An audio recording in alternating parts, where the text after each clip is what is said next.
मेरे बना दो काम गणेशा,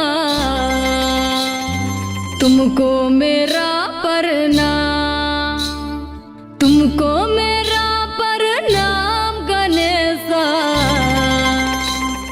तुमको मेरा प्रणाम गणेशा, तुमको मेरा प्रणाम। मेरे बना दो काम गणेशा, तुमको मेरा प्रणाम गणेशा, तुमको मेरा प्रणाम। हो देवा भजती हूँ सुबह शाम गणेशा, तुमको मेरा प्रणाम गणेशा, तुमको मेरा प्रणाम।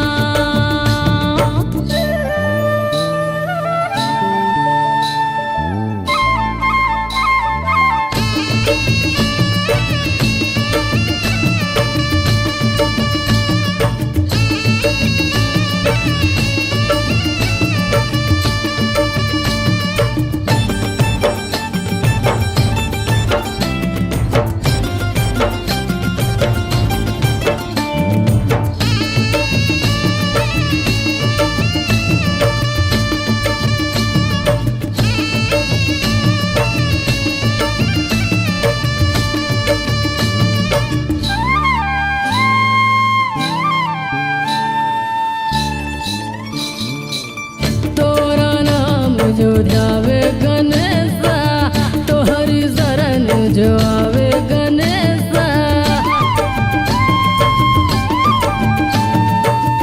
आज है जगराते की बेला, तोर जगारे जो लगावे गणेशा, पाता है सुखवा तमाम गणेशा।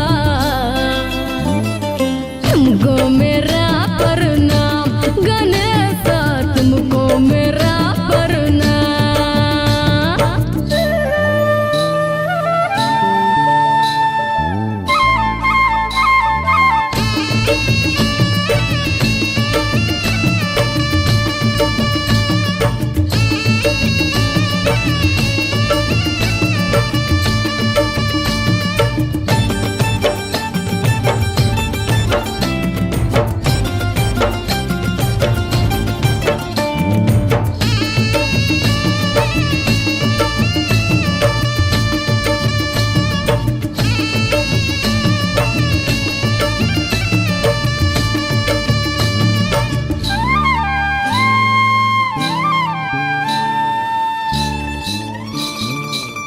तुमरी देवा बात निराली, तुम अमावस को करते दिवाली।